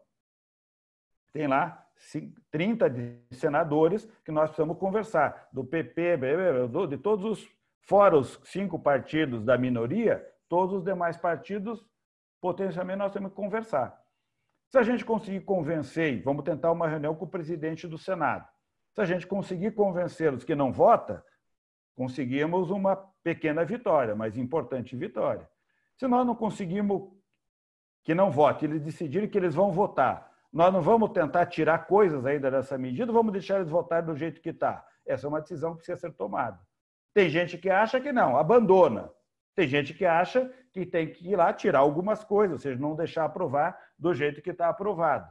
Objetivamente, nós temos que tomar essa decisão, certo? Objetivamente. Acho que a história sindical nós vamos intervir, de algum jeito. Vamos intervir já tentando criar obstáculo. Quem acha que tem que criar obstáculo até o fim, vai continuar criando obstáculo. Quem acha que tem que intervir depois, propondo coisa para retirar, vai intervir. Nós vamos respeitar essa diversidade no meio sindical. A disputa real é assim. Se a gente conseguir tirar mais coisas, melhor. Se a gente conseguir evitar que não vote a MP 905, vitória maior ainda. Então, temos que combinar o jogo. O que nós combinamos agora? Hoje e amanhã nós vamos fazer tudo no Congresso, no Senado, para dizer, não votem. Se na sexta-feira eles ameaçarem votar, nós vamos colocar na mão de alguns senadores o que a gente acha que tem que sair da medida provisória. Por quê? Porque eles não podem votar aprovando tudo do jeito que está lá. Essa é a nossa tentativa. E se a gente conseguir tirar 10 coisas da medida, melhor do que aprovar do jeito que está. O que é melhor ainda? É não votar. Mas essa é a disputa real. E não é uma disputa para daqui a um ano, é uma disputa que tem 72 horas de duração. Pode ir para um lado, pode ir para o outro. E assim será a nossa vida nas próximas semanas e meses, com inúmeras medidas provisórias que vão ser votadas e de maneira muito célere lá no Congresso Nacional. Todas elas têm impacto sobre, direto e indiretamente, a vida dos trabalhadores. Tem a medida do FGTS, PIS/PASEP, tem a medida lá que mexe nos portos. Cada medida está mexendo no mundo do trabalho, vai mexer na condição de trabalho. E a última questão que o Massi traz é a aceleração da produtividade. Eu acho, Massi, que o que a gente tem que olhar para frente é que o incremento, nós temos que fazer uma disputa na sociedade de que o incremento de produtividade dado pela aceleração da inovação do capital, né, isso que nós estamos usando aqui é uma inovação do capital, é uma inovação que decorre da inovação da inteligência humana. Nada do capital criado não é algo que é mobilizado pela inteligência humana. E a inteligência humana é resultado do investimento em instituições de pesquisa e um baita investimento em educação. Então, eu acho que se a gente, de fato, está convencido, por isso que você falou, eu estou convencido, de que nós devemos disputar a agenda do incremento da produtividade, dizendo, primeiro, o incremento é para melhorar a qualidade de vida e o bem-estar para todos. Primeiro. Segundo, a tecnologia tem que ter como resultado um ambiente onde todos vivam melhor. E na nossa condição, para que todos vivam melhor, todos devem ter um posto de trabalho. Portanto, a redução da jornada de trabalho estrutural é condição determinante para que todos tenham condição de trabalhar e uma boa remuneração. Uma produtividade acelerada, da maneira como está colocada, e concentrada, exige uma reorganização do sistema tributário e um sistema tributário que transfira para o Estado recursos em condições do Estado oferecer políticas universais. Educação universal e gratuita, saúde universal e gratuita, ou seja, um conjunto de políticas, previdência universal e gratuita, financiada com alta tributação da concentração de produtividade que vai ser feita no mundo.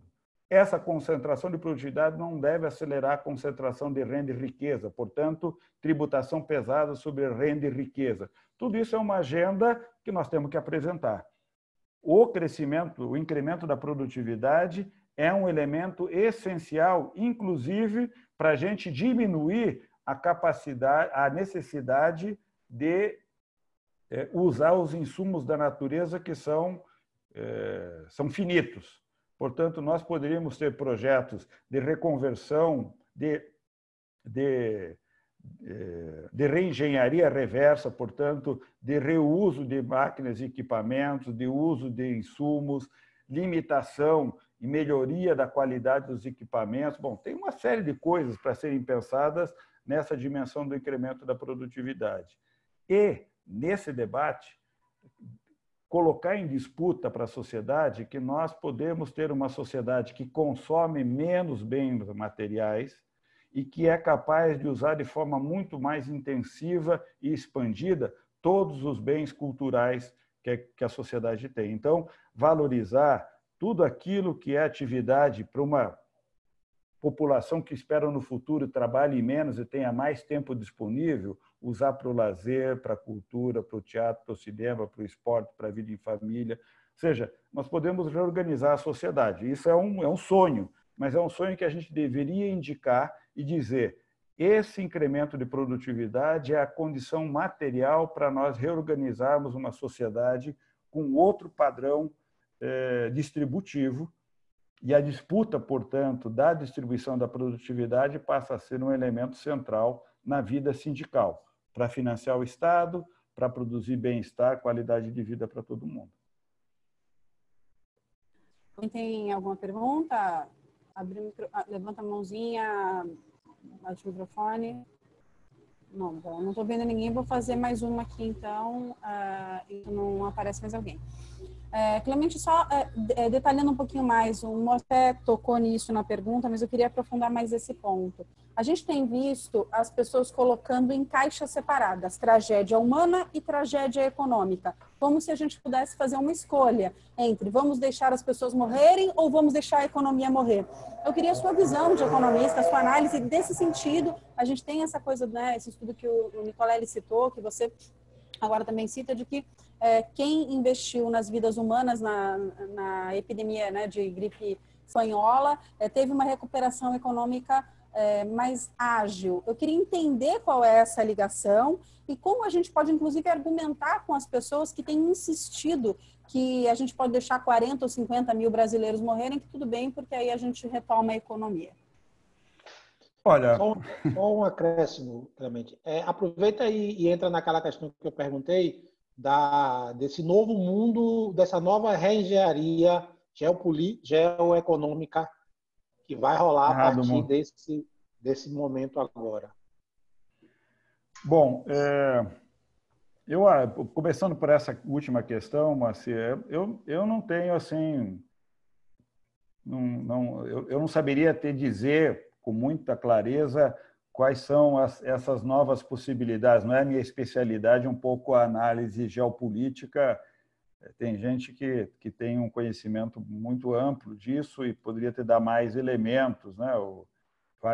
Bom, mas fundamentalmente eu acho que no curto prazo aumentará a tensão entre China e Estados Unidos. Acho que a Europa entra no meio do caminho também, tensionando para os dois lados, com os Estados Unidos e com a própria China. Se nós não tivermos uma articulação forte com os países do hemisfério sul, e aí faz falta, aí, por exemplo, os BRICS, faz falta uma série de iniciativas que lá no governo Lula foram tomadas, importantes, a possibilidade de aumentar o distanciamento entre os países centrais e nós é muito grande, eu diria o mais provável. Nós sairemos dessa crise com um mundo ainda mais desigual,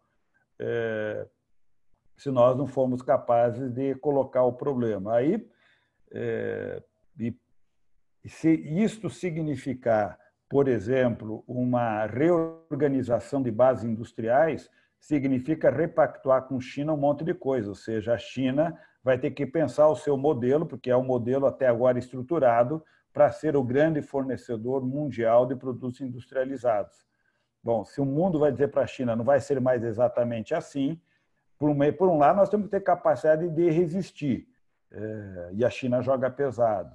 De outro lado, vai ter que se criar um novo ambiente regulatório no qual os países se reorganizem, eu não sei te dizer exatamente quais são as consequências políticas para isso, as empresas, ou seja, as guerras e conflitos, o papel da ONU, da OMC, tudo isso vai precisar ser pensado, o Banco Mundial, FMI, financiando e assim por diante. Então, eu acho que é assim um desafio enorme, mas é um desafio que, se não for bem tratado, creio pode agravar a desigualdade no mundo. Por exemplo, o incremento de produtividade pode concentrar ainda cada vez mais renda e riqueza nos países centrais, e isso afastar os nossos países. Por exemplo, no caso do Brasil, se levantou uma coisa importante, o investimento em formação é fundamental, portanto, um belo projeto de investimento em formação e educação em todos os níveis é fundamental. É muito importante um projeto de desenvolvimento econômico que aborde a chamada economia informal como uma economia constitutiva da nossa base material e transformar essa economia informal em uma única economia integrada e, portanto, isso significa incremento de produtividade, qualificação, financiamento, crédito, projetos e assim por diante. Agora, essa última questão que a Gabriela coloca é um debate. Eu acho que por trás disso, Gabriela, o que está em discussão é a visão de mundo. A visão de mundo de quem defende que a economia prevalece faz sentido? Faz. Afinal, eu acho que é o sentido hegemônico até hoje na humanidade, né? O sentido de que vai viver quem manda no mundo. Quem manda no mundo são os ricos, quem detém a riqueza. Eles estão dizendo, não é essa porcaria dessa pandemia que vai matar 100 milhões de pessoas que vai me impedir de continuar sendo rico e vai destruir a minha riqueza. É isso que eles estão dizendo. Quanto custa 100 milhões de vidas? Não tem problema. Eu tenho grande chance de não ser um deles. E, portanto, vamos que vamos. Essa é a visão deles. Nua e crua é essa. Se você pega os manifestos dos industriais lá do norte da Itália, dizendo a Itália que não para, é isso, é exatamente isso. Eles estão dizendo, nós não podemos deixar a economia parar. Qual é o custo? A Itália está colhendo o custo real da decisão que eles tomaram. Vão reverter em parte, vai gerar uma brutal crise social, que provavelmente colocará aquela elite corrupta, né? A elite política italiana é pior do que a nossa. Vai colocar em crise. Eles fizeram o que fizeram, e disseram: a economia prevalece sobre as vidas. E está dando no que a Itália está vivendo. Não é uma coisa simples, mas é uma coisa hegemônica. O nosso presidente aqui expressa exatamente essa visão, o Trump expressa exatamente essa visão. O primeiro-ministro lá da Inglaterra tomou a decisão nesse caminho e teve que reverter, né? Bom, como é que ele sai depois de ter o coronavírus e passar por a experiência? Ele vai sair igual? Não sei, como pessoa. Vai continuar pensando exatamente como pensava? Não sei. Por quê? Porque essas pessoas, nesse caso, passaram pela experiência concreta de ter a colocar sua vida em risco. Então, começo a ver que essa dimensão da vida não é exatamente assim como eles pensam, mas é o pensamento hegemônico. De outro lado, o pensamento hegemônico de quem vem da área social, especialmente a área de saúde, que ganham uma hegemonia no mundo, porque são eles que estão induzindo todo o debate em geral, é uma área dizendo que, bom, toda a economia e toda a estrutura social visa proteger a vida. É evidente que isso para nós é um princípio claro, né? Mas é claro para nós, para quem está do outro lado, pensando a dinâmica econômica, protegendo a riqueza,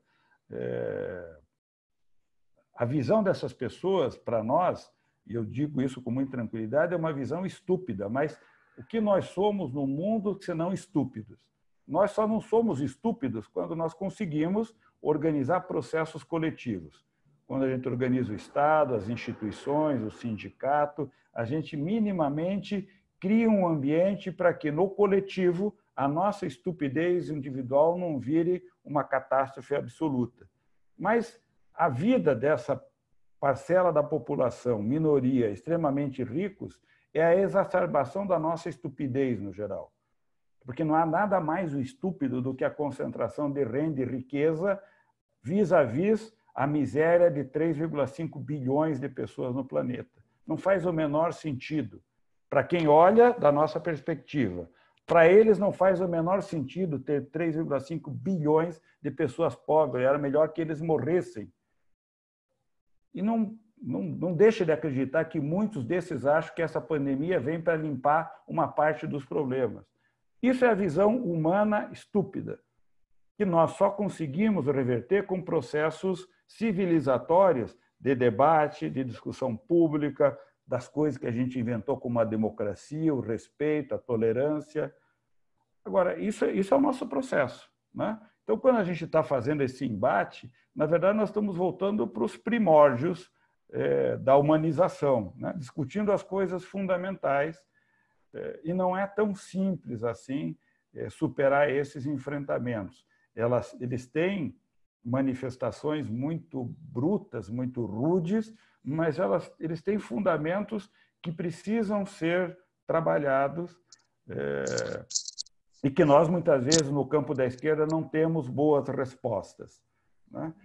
Mas, Clemente, assim, sendo bem frio, assim, eu entendo o arco que você faz, lógico, que existe uma questão de quem acredita numa posição e de quem acredita no outro. Mas se a gente for falar só no número, de fato, se a gente fizesse uma escolha coletivamente, se a gente for nessa linha de que vamos priorizar a economia, vamos deixar, então, as fábricas funcionando, a economia funcionando e quem for morrendo pelo caminho, paciência.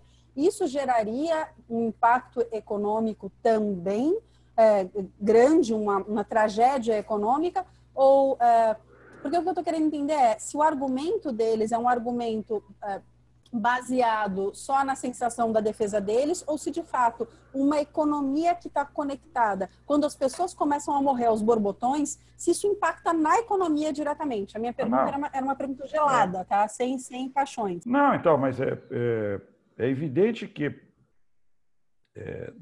do ponto de vista racional, mesmo da racionalidade deles, é uma estupidez a decisão deles. Como é uma estúpida a decisão dos empresários que tomam decisões individuais. Não, eu resolvo o meu negócio, eu demito meus trabalhadores e seguro a minha empresa. Sim, mas se todas as empresas decidirem como você decidiu, é o colapso da economia. Então, a decisão individual de cada empresário para salvar a sua empresa é uma decisão de estupidez coletiva. Individualmente faz todo sentido. Resolvi o problema da minha empresa, demiti meus trabalhadores, estou resolvido. coletivamente, se todos tomarem a sua decisão, que é uma decisão individual razoável, a decisão coletiva é uma estupidez. Do mesmo jeito, quando eles pensam essa lógica, eles não conseguem imaginar o desdobramento que você acabou de colocar. Quer dizer, como eu continuo trabalhando e corro risco? Sim, você não considera que, ao você correr o risco e colocar a sociedade na crise sanitária que você vai colocar, isso não vai gerar um estraçalhamento da coesão social e o impacto econômico desse estraçalhamento é muito mais severo do que esse do enfrentamento da crise pelo isolamento. Ou seja, dizer para eles, para aquele que quer demitir, você não demitir e achar uma saída para não demitir é mais inteligente do que buscar uma saída individual. Dizer para ele que fazer um isolamento bem feito e parar a atividade econômica é mais eficiente economicamente do que continuar produzindo com o risco da pandemia. Agora, eles não conseguem entender isso. A estupidez humana é a incapacidade das pessoas racionalmente entenderem isso. Alguns deles vão entender quando o filho, a mulher, o companheiro morrer do lado. Talvez ele consiga entender, né? Para nossa sorte, se todos morressem, talvez a gente conseguisse uma outra organização. Mas, se eles morrem, vão deixar de poder optar por esse caminho, né? E o que está acontecendo, e a gente pode ver no norte da Itália, é que a extensão da gravidade da estupidez da decisão deles levou a que a sociedade naquela região começasse a pressionar os políticos, portanto, os prefeitos, os governadores, o primeiro-ministro a tomar a decisão do isolamento. E vão ficar com um problema social que eles, nesse momento, não sabem como tratar, e um problema político, que é a responsabilidade de terem tomado a decisão de que a morte era uma solução. Eles vão enfrentar um debate político. Qual é a consequência disso para a região mais industrial da Itália? Nós vamos ver. Não acho que é uma coisa simples. A imagem dessas empresas, eu já vi agora na internet, começa a circular quais são as empresas que decidiram matar para manter a atividade econômica em vigor. Imagina uma campanha dizendo, empresa tal decidiu matar e não preservar as vidas. Talvez essa campanha no mundo leve as pessoas a não comprarem mais essas empresas. Então, a decisão deles não é uma decisão que tem uma racionalidade social e muito menos uma racionalidade econômica coletiva. A racionalidade é uma racionalidade da unidade produtiva dele. Só que ele não consegue entender que aquela meleca daquela unidade produtiva dele, quando colocada no coletivo e transformar a sua decisão individual numa decisão coletiva, é uma tragédia. Eles não conseguem entender isso. É incapacidade, é burrice, é incompetência, é uma visão de mundo. Fala com o nosso ministro Paulo Guedes. O que o ministro Paulo Guedes disse há 30 dias atrás para a sociedade brasileira dentro da pandemia? Que a agenda do Brasil era continuar com as reformas neoliberais. O ministro da Economia, no meio de uma crise, do jeito que estava, disse para o Brasil que o plano dele como ministro era continuar fazendo as reformas neoliberais. E você vai dizer, não, isso é uma sacanagem do Paulo Guedes. Não, o Paulo Guedes pensa exatamente assim. E ele está muito mal em ter que fazer tudo o que ele está fazendo. Por quê? Porque ele não acredita nisso. Ele não acredita no Estado, ele não acredita nessa intervenção, ele acha que o mercado vai dar uma solução. Ele acha, ele acredita nisso. E pode fazer medidas que vão nos colocar lá na rabeira da saída econômica. Esse é o debate que nós temos que fazer. Nós temos que ir para a sociedade, para o Congresso, e olha, a decisão desse governo vai colocar o Brasil lá na rabeira econômica. Por quê? Porque vocês vão deixar o Brasil... Ah, mas o governo está dando crédito. Sim, mas o governo está dando crédito para quem? A empresa vai pegar crédito para pagar salário, sendo que ela não vai ter produção econômica? E a empresa vai dizer, não, de fato, eu não vou pegar crédito, eu não preciso de crédito, eu preciso de outra coisa. Bom, e aí começam a aparecer as medidas tímidas, com quantidade pequena para intervir. Mas por quê? Porque ele acredita nesse tipo de coisa. Quando o Bolsonaro diz é só uma gripezinha, o que ele está externalizando? Exatamente essa visão. Não, quem tiver que morrer faz parte, né? Quem não tiver preparado vai ter que Bom, eles acreditam nisso. Infelizmente, eles acreditam nisso. E a nossa disputa na sociedade é mostrar que isso é um absurdo, é uma estupidez, é uma alucinação, mas o mundo é composto desse tipo de visão. Agora, objetivamente, o que nós podemos dizer é esta visão, nesse contexto, operando desse jeito, também tem uma brutal ineficiência econômica. Então, não é eficiente economicamente e, portanto, fazer essa dicotomia entre vida e economia é uma abordagem errada, equivocada para tratar do problema.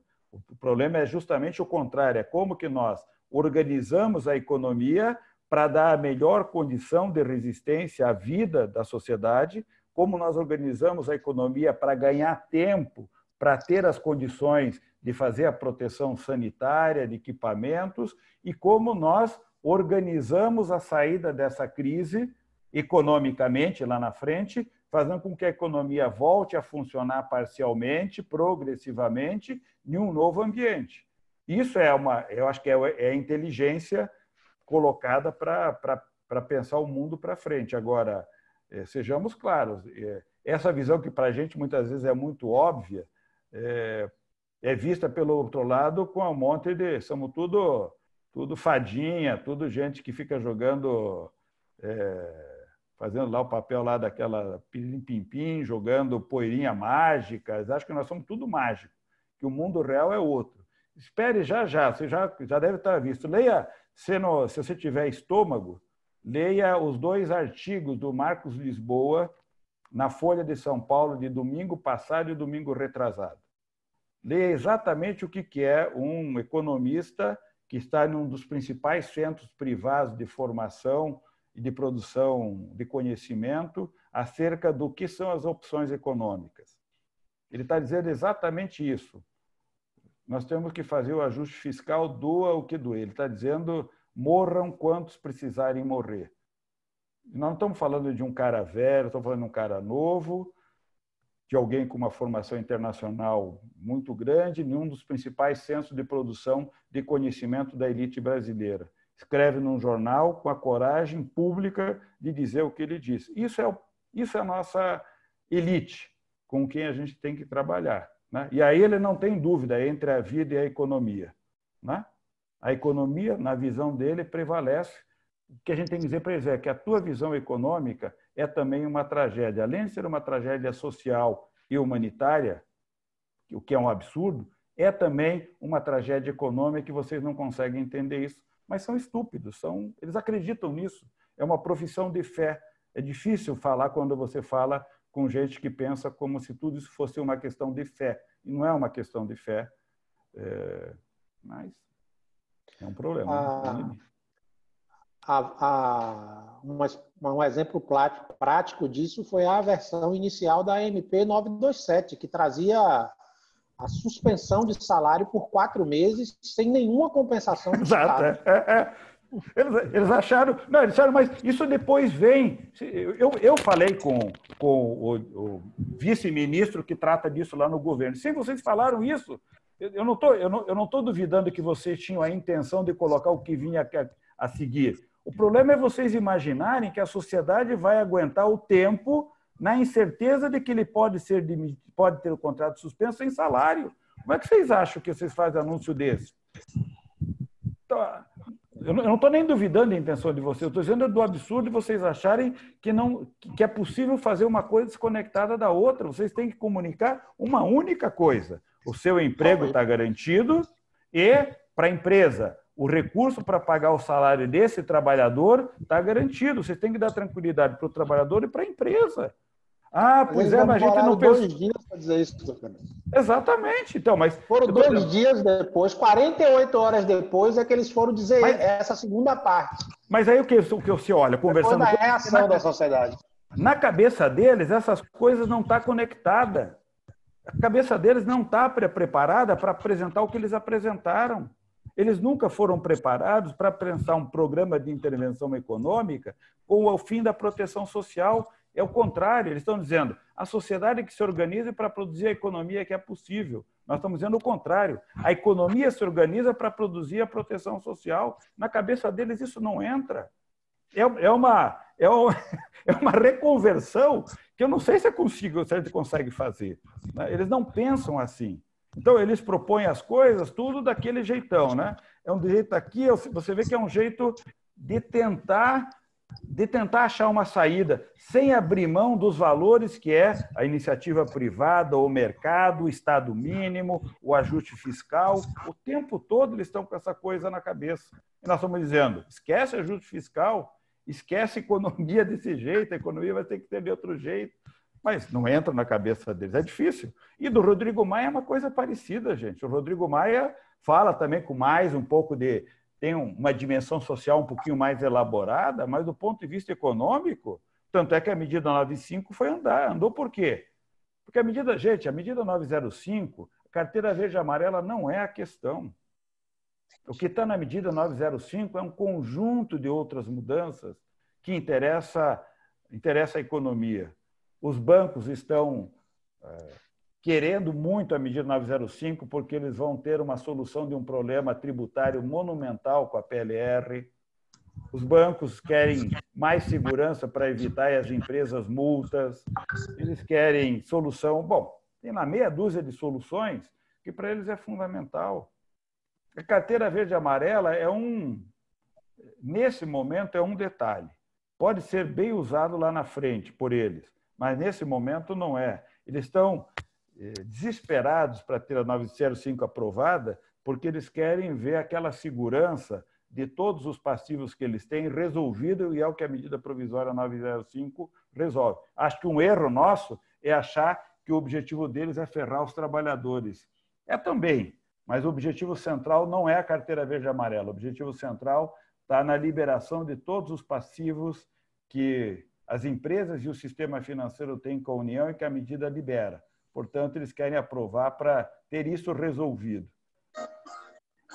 Por isso que eu acho que ela tem muita chance de ser aprovada, infelizmente. Clemente, a gente tem aqui a Marli mandou uma pergunta para o Almiro. Marli, você quer fazer ou quer que a gente... É que tem alguém com uma música ligada aí que eu não estou escutando mais ninguém. Vou fechar aqui os microfones. Tá. Agora sim, agora eu voltei a escutar. Então, eu vou fazer aqui, eu vou fazer a pergunta que a Marli enviou, então. Ela diz o seguinte: a retomada da produtividade pós-pandemia será um desafio para o governo. Não sei se seria o papel do sindicato sugerir essa questão, mas acredito que seja fundamental a instalação de uma política de reestruturação da carga tributária brasileira, até mesmo para proteger empregos e ganhos salariais dos profissionais. Seria esse um dos papéis do sindicato, provocar esta discussão? É a pergunta do Almiro de Ipirá. Almiro, se eu entendi, você está querendo falar de uma reforma tributária, porque tem uma coisa que é uma reforma tributária que reorganiza o sistema tributário entre tributação sobre renda e tributação sobre consumo. Hoje o Brasil tem uma tributação pesada sobre consumo, muito acima do que outros países têm, uma tributação menor sobre renda, e sobre a renda uma desigualdade grande, uma grande tributação sobre os salários e uma quase inexistente tributação sobre lucros e riqueza. Acho que tem duas coisas aqui. Uma primeira, é necessário, em um sistema de reorganização tributária, de reforma tributária, tributar de forma mais organizada o consumo, diminuindo provavelmente a incidência sobre tributação sobre consumo sobre muitas coisas, tributando outras, e uma pesada tributação sobre renda e sobre patrimônio. Patrimônio, eu não acredito em sobretributação sobre grandes fortunas. Acho que isso no mundo tem baixa eficácia. O que tem eficácia é a tributação sobre herança, que é uma tributação orientada sobre o patrimônio, ou seja, todos morrem. Então, esse é um evento certo. No momento da morte, o patrimônio não é transferido para o herdeiro na sua totalidade. Aí tem uma brutal tributação. Portanto, a sociedade claramente indica que o patrimônio acumulado por uma pessoa não é transferido para os seus herdeiros, nem em vida e nem pós-morte. Portanto, qualquer transferência para herdeiros é pesadamente tributado, e essa tributação visa dar ao Estado capacidade de oferta de bens e serviços universais. Eu acho que essa é a estrutura tributária que a gente deveria construir. Chance para isso, eu acho que é 1 em 1 milhão. Nesse momento. Com este governo, chance zero. Chance para frente. Acho que essa crise no mundo vai recolocar essa questão. Então, o mundo vai colocar a necessidade de uma reorganização tributária e acho que o Brasil nós deveríamos embarcar nesse processo e novamente recolocar a discussão da reforma tributária. Tem uma dimensão da questão tributária que é uma nova ordem tributária mundial.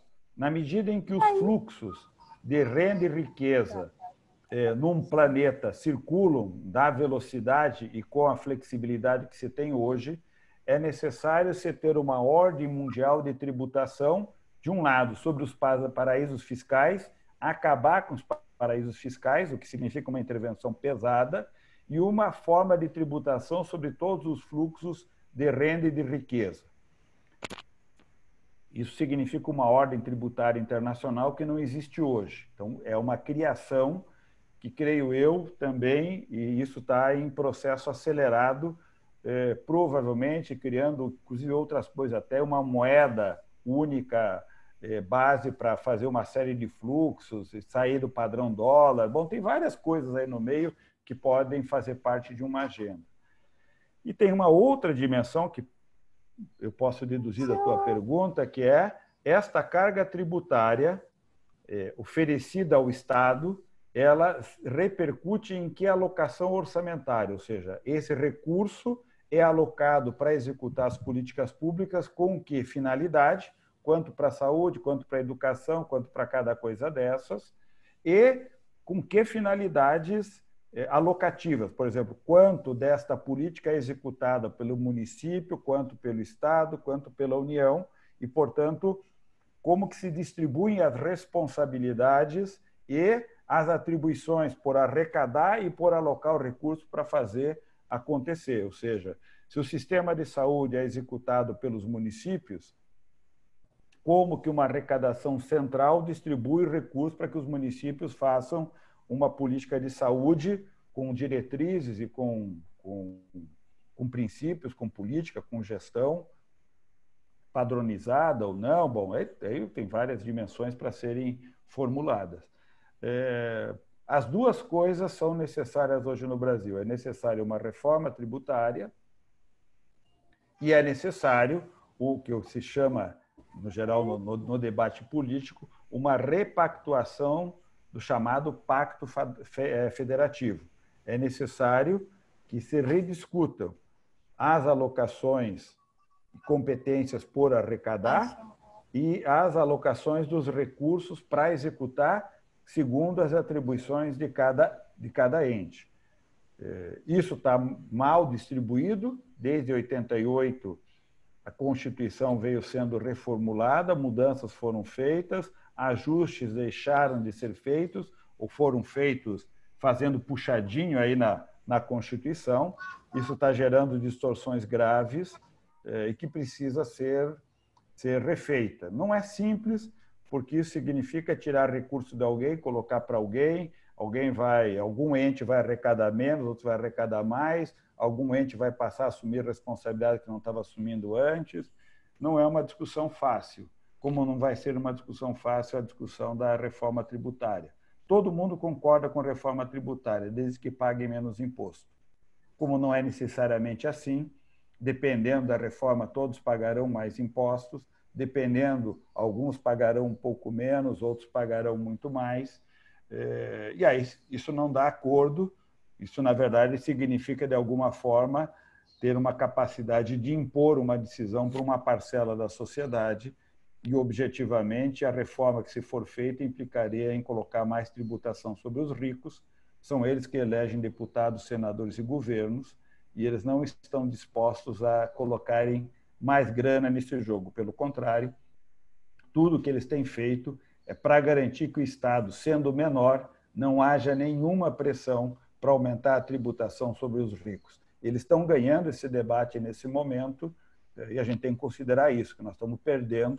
Temos chance de reverter o jogo? Temos, mas nesse momento a chance de fazer uma reforma tributária progressiva e uma reorganização do Pacto Federativo com esse sentido é pequena. Sendo muito sincero, é pequeno. Acho que não há nenhuma iniciativa do governo nessa perspectiva e o Congresso também tem lá um projeto de reforma tributária que é importante porque ele resolve alguns problemas, não resolve outros, resolve problemas de gestão, minimiza o conflito, a guerra tributária do ICMS entre os estados, mas não faz a mudança fundamental e estrutural. Pelo contrário, acho que faz, inclusive, com a intenção de não mexer no problema estrutural, que é a tributação sobre a riqueza. Talvez, dependendo do tamanho da crise, a gente consiga recolocar principalmente a tributação sobre a riqueza. Acho que o PSOL, essa semana, apresentou um projeto novamente de tributação sobre riqueza, grandes fortunas, heranças. Eu não vi direito qual é o conteúdo do projeto, mas eles estão recolocando, acho que no Senado, se eu não me engano, a iniciativa de propor esse debate. Acho fundamental, necessário. O Movimento Popular começou uma campanha também para colocar esse debate em curso, acho que é fundamental, mas nós temos que saber que a situação no momento não é muito favorável a gente, não. Gente, alguém mais tem alguma pergunta? Porque já vai dar 5 horas, a gente tinha combinado de fazer durante 2 horas esse encontro, então estamos chegando aqui no limite do nosso tempo. Alguém tem alguma pergunta ainda?